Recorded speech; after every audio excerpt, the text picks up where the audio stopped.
Lucy Drake is a multi-platform experience which takes a form over vlogs, live event, websites, and it's basically about this evil spirit Lucy who, when she's summoned, she comes and gets her victims and tears up their eyes and sews up their lips after 7 days.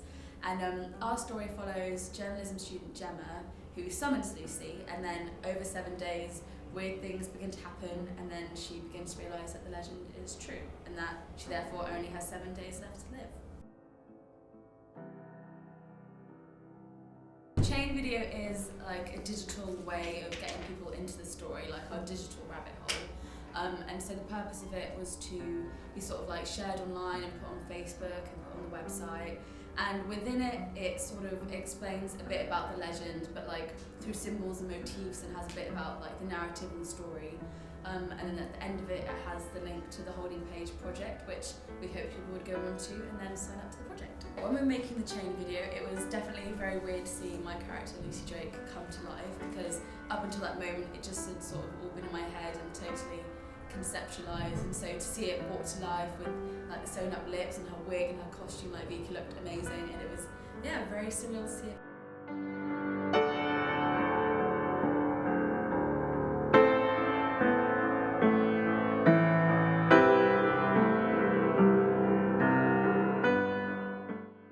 So the reason we decided to release the dolls around Bristol was that they could be, like, as opposed to the Chain video, they were a more sort of hands-on way of people getting into the story.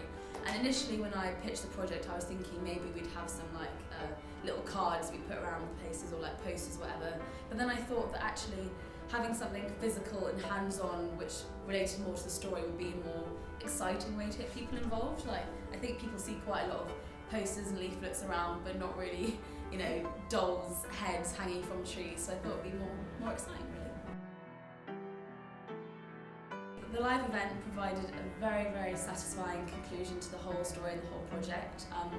It brought together the finding of Gemma and finding Lucy's doll, and then summoning Lucy and ending the curse. So I think it definitely rounded off things really nicely, and it was kind of like the full cycle. Like Gemma was found and like got to go to hospital and saved, and then Lucy was saved in the sense that she was like, her spirit was allowed to be, you know, free and restored. So I think it was a very satisfying ending. Yeah, so once we'd created the physical story world in Basement 45, it was super exciting, because I feel like the venue just sort of, I mean, the venue was great anyway because it was really, you know, dark and creepy, and had a lot of corners that we could hide things in, which was ideal. But then once we had all the props in there and the lights going on, it really just brought it all to life, and it was amazing. And especially once Vika was there in her costume and we had actors, it was just insane. It was such a great vibe.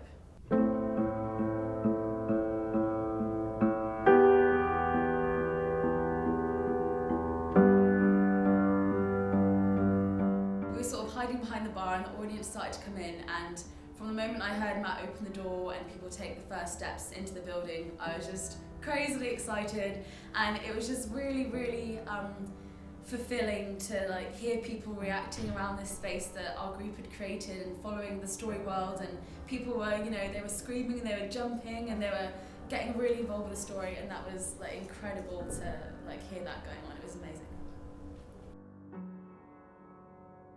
It's been incredibly positive, it's been so amazing, so fulfilling. All sort of really come together, and like this little teeny idea that I had in my head has like actually come to life. Another part of why this project was so amazing was the fact that people were interacting with the story and getting involved with the story. And like with the live event, one woman, she drove like over an hour to come just for the live event. So I think that shows that we're kind of doing something right with the story, and that made it like all the more satisfying, really, because if we hadn't had the audience, we would have had a great thing going, but nobody would have enjoyed it, and that would have been pointless, really. So I think it's been